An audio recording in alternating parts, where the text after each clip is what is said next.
మెట్పల్లి శాంతి భద్రతలకు విఘాతం కలిగించిన అసాంఘిక కార్యకలాపాలు చేపడితే కఠిన చర్యలు తప్పవని మెట్పల్లి సిఐ ఏ నిరంజన్ రెడ్డి అన్నారు. స్థానిక ఇబ్రహీంపట్నం పోలీస్ స్టేషన్ లో నిర్వహించిన విలేకరుల సమావేశంలో ఆయన మాట్లాడుతూ జగిత్యాల జిల్లా మెట్పల్లి సర్కిల్ పరిధిలోని మెట్పల్లి మల్లాపూర్ ఇబ్రహీంపట్నం మండలాల్లోని గ్రామాల్లో గంజాయి డ్రగ్స్ వంటి పదార్థాలను విక్రయించిన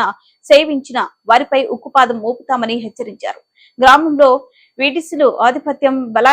చెలాయించి బెల్ట్ షాపులు అక్రమ ఇసుకలకు వేలం పాటలు నిర్వహించి అనాది కార్యక్రమాలు చేపడితే కఠిన చర్యలు తీసుకుంటామన్నారు. గోదావరి నది నుంచి వాగుల నుంచి ప్రభుత్వ అనుమతి లేకుండా ఇసుకను తరలిస్తే వాహనాలు యాజమానులతో పాటు డ్రైవర్లపై చట్టపరంగా చర్యలు తీసుకుంటామని అన్నారు. పోలీస్ స్టేషన్ కి వచ్చే ఫిర్యాదుదారులు మధ్యవర్తులు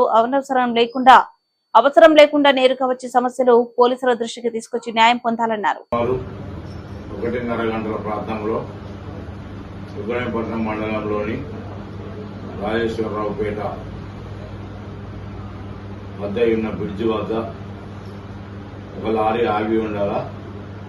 3 వ్యక్తులు గ్లామర్ బండిపై వచ్చి లారీలో డ్రైవర్ను క్లీనర్ను బెదిరించి కొట్టి వారి వద్ద ఉన్న 2 సెల్ ఫోన్లను మరియు 8,000 రూపాయలు దొంగిలించుకొని పారిపోగా ఉదయం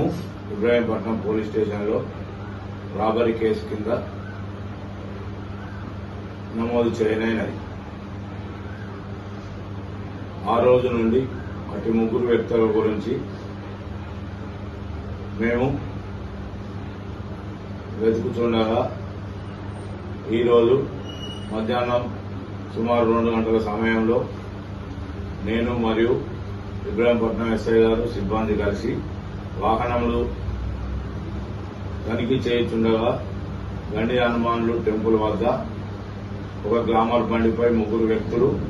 అనుమానాస్పదంగా చూస్తూ ఆగి ఉండగా మేము అట్టి వారిని అదుపులోకి తీసుకుని విచారించగా 23వ తేదీ నాడు రాత్రి రాజేశ్వరరావుపేట బ్రిడ్జిపై జరిగిన దొంగతనం లారీలోని డ్రైవర్ను క్లీనర్ను కొట్టి 2 సెల్ ఫోన్లను 8,000 రూపాయలు దొంగిలించుకొని పారిపోయి అక్కడి నుండి కోర్టుల దగ్గరలో ఉన్న పైడుమడి వద్ద కూడా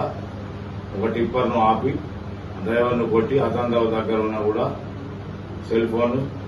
దొంగిలించుకొని పోయి తిరుగుతుండగా పోలీసు వారు పట్టుకున్నారని వారు పంచుల సమక్షంలో ఒప్పుకొనగా